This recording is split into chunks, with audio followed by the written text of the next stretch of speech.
All my colleagues and all our projects have what have in common is that we love animated movies, animated film, and our games are quite similar in regard that we try to make kind of interactive animated movies. We also love visual art and handcrafted art, and of course animation itself. And also we are focused on audio, good music and sounds, which we create on our own as well. And it's always the part of the design process from the beginning. So we are trying to create interactive, handcrafted worlds. That was a clip of Amanita Design founder Jacob Dvorsky giving a speech at IndieCade Europe 2021, answering the question about what lies at the core of the studio's games. I also personally think that this is why people, especially around my age, have this nostalgic attachment to the studio and their work. If you haven't heard of them, Amanita Design is a studio founded in Brno, Czechia in 2003. They're a moderately well-known name in the indie game scene, and probably the second best-known Czech developer behind Bohemia Interactive. Over the years, they've pushed out award-winning titles like the Samras trilogy, Churchill, Botanicula, and Machinarium, and in the case of the last game for me, have helped shape the childhoods of Gen Zers all across the world. This video serves as a love letter to the studio, a history of it and its games, and focuses on the effects it's had on the confluence of the people who grew up playing them. This has been a long time project for me, so it'll definitely deviate from what I usually put out, but normal stuff will come after this. Without further ado, let's get into the history of the studio, and my horrible attempt at Czech pronunciation.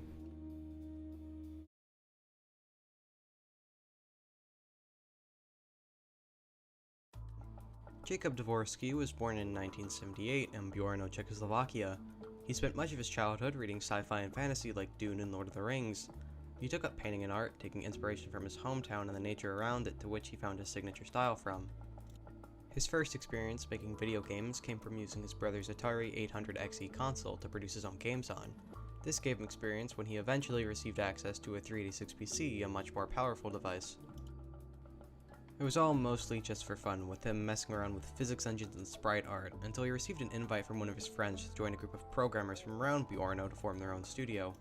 Of course, he accepted, and along with a group of 20-ish or so other people he was working with, decided to name the studio No Sense Games, and began work on a project by the name of Draki History. Draki History was a simple point-and-click adventure game, taking heavy inspiration from Monkey Island. It's also worth noting that it was the first ever game to be fully produced by a Czech studio and dubbed in Czech. Their next game was a project by the name of Catapult, released in 1996. This time it was an action artillery game similar to Worms and Scorched Earth. During his time working at No Sense, Jacob would make many friendships that would carry over later to Amanita. Some of these people being Thomas Dvorak, a sound designer, and Marek Florian, a programmer. The studio's final project was a game named Asmodeus, a 3D dungeon crawler inspired by the Elder Scrolls. Members of the team had been working on it since 1993, but now with the full might of the studio behind them, the game got a 1997 release date. Unfortunately, at this time, many of the studio's team members were graduating from high school and moved on to college and other forms of higher education. In 1997, shortly after the release of Asmodeus, the studio shut its doors for good. Jacob, much like his peers, left to attend the Academy of Arts, Architecture, and Design in Prague. He was majoring in graphic design and also picked up puppetry as a skill on the side. He also did commission artwork for local tech-oriented magazines on the side during this time, further honing in on his skills of visual communication. In 2002, Jacob had to take his finals project at school. The assignment was simply to create an animated art piece. While many of these entries were typically cartoons and shorts, Jacob decided to make a Flash game with a new released Macromedia Flash. This game evolved into Samrost, or a Czech for a root or foliage that looks like a living creature. Jacob also hosted this on his friend's personal website. It was so popular that for a long time it was unable to access the site due to millions of people all around the world trying to play the game. It was nominated in 2003 and 2004 for the Flash Top Talent and Webby Awards respectively. After the huge success of Samrost, Jacob and a few of his college buddies got together to form Amanita Design in 2003, one of the founding members being Thomas Piv Dvorak, who worked on the game's sound design. These early years were mostly spent doing freelance work for companies and groups who needed a presence on the internet, some of their clients being Nike, the BBC, and the band DVA. Eventually in 2005, their next game would be released as a sequel to Samrost, Samrost 2. Using some connections he had, Jacob got together Vaclav Blin to work on the game's animation, as well as Thomas Floix Dvorak, who was completely related to Jacob's childhood friend of the same name. Ironically, both of them worked on the game's sound, with Piff on audio design and Floix composing the game's OST. Again, Samras 2 was met with critical acclaim, winning the 2007 Webby, the 2007 IGF Best Browser Game, and the 2006 Best Webwork Game by the Seoul Net Festival. Shortly after, in 2006, Jacob began doodling an idea for a game centered around a civilization of robots and living in a massive city that's run by them. This project would culminate in what I would consider their magnum opus, 2009's Machinarium. This was their first full-length game, with its development process taking a monumental 3 years. On the road to release, Jacob met two people in the game's atmosphere, David Oliva and Adolf Lachmann. They still work for Amanita to this day. It's also worth mentioning that up to this point, Amanita was kind of a nomadic studio with their employees working and collaborating with each other from all their homes across Czechia. With the weight of this massive project on their shoulders, though, the studio eventually decided to make a permanent headquarters in Jacob's hometown, Bjorno.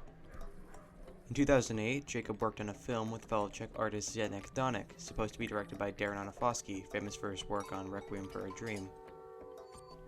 Plans for the movie ultimately fell through, though.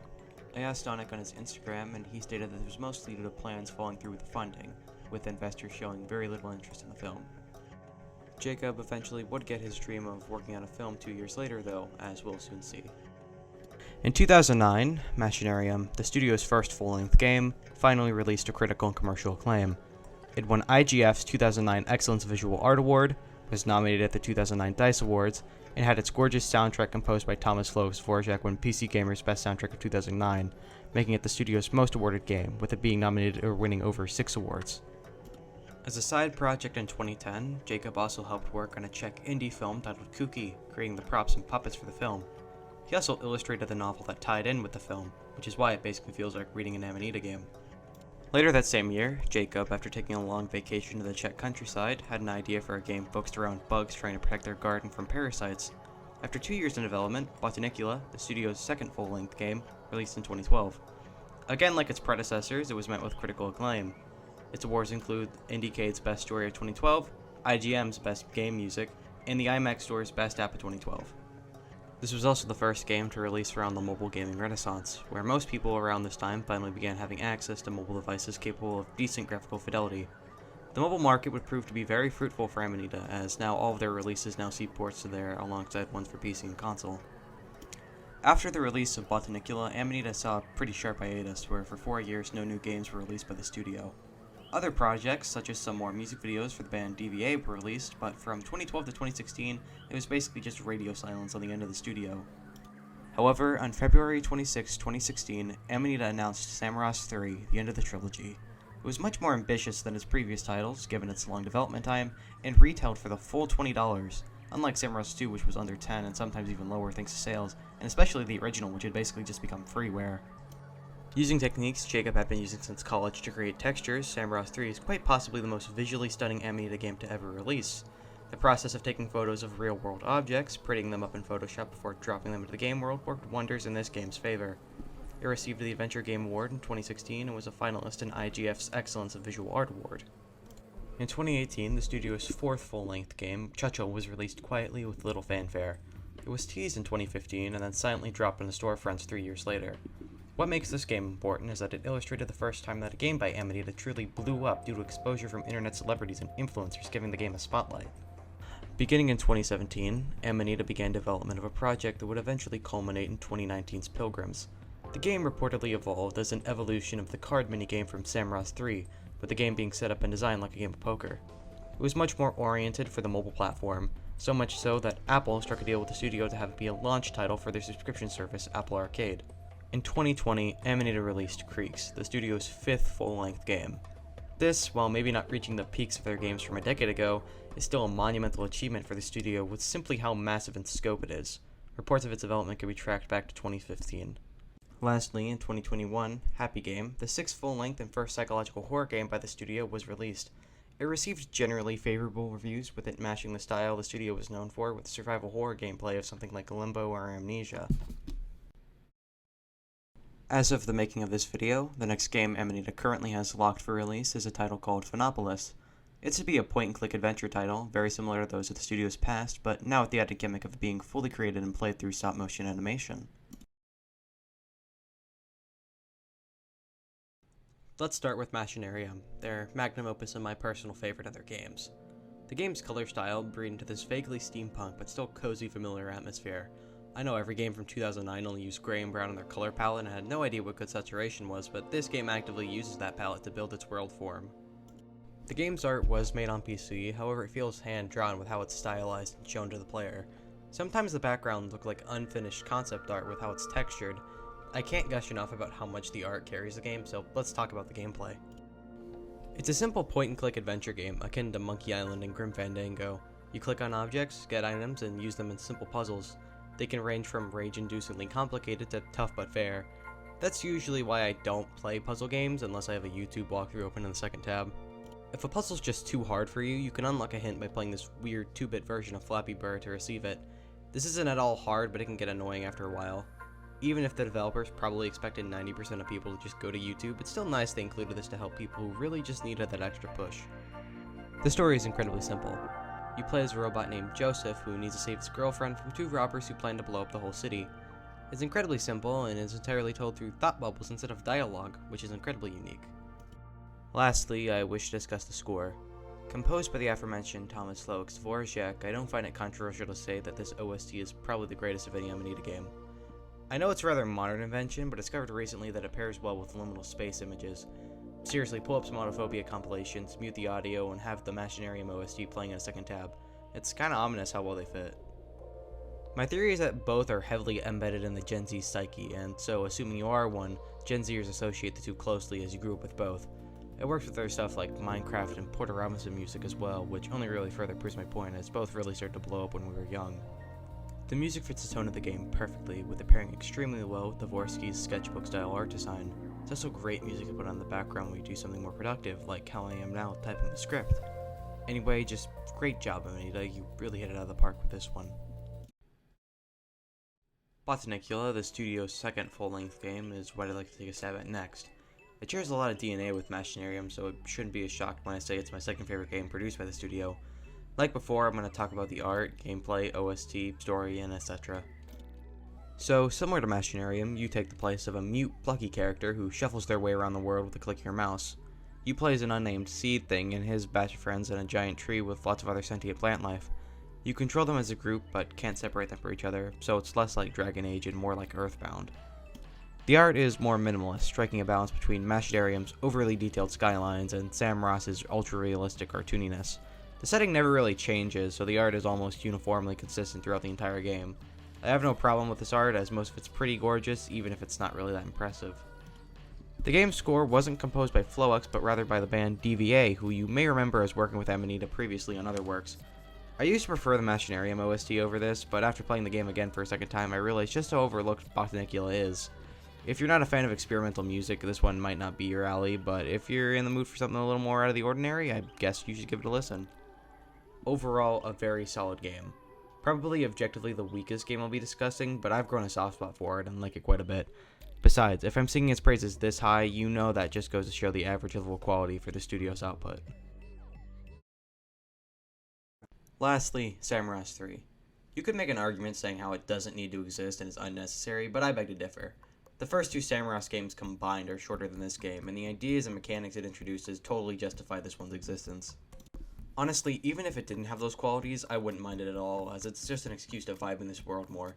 Let's talk about that world. Like its predecessors, it retains its very unique art style. Over the years, I've grown to call it stylized realism.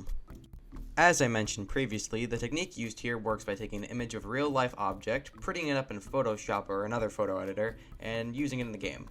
Samurai has a more cosmic, out-of-body, trippy vibe to it, so it makes sense that the visuals would often be nonsensical with their placement and use.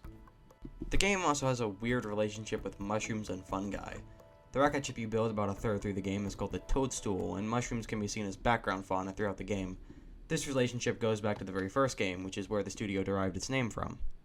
The story, as I'm sure you've come to expect, is rather quite basic. You play as the titular gnome, who, upon finding a magical flute, is sent on a quest to uncover its owner. You discover that it belonged to a legion of monks who have been enslaved by an evil monk. You then must steal a black orb from this monk to activate an ancient mechanical knight that will fulfill a prophecy.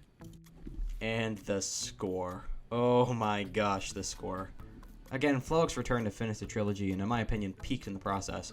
Samras has a weird psychedelic space odyssey sound to it that just pops in this game in particular. It perfectly mixes with the blend of spaceships mixed in with nature. It may not be the best Amanita soundtrack, but in my opinion is the crown jewel of Flowick's career.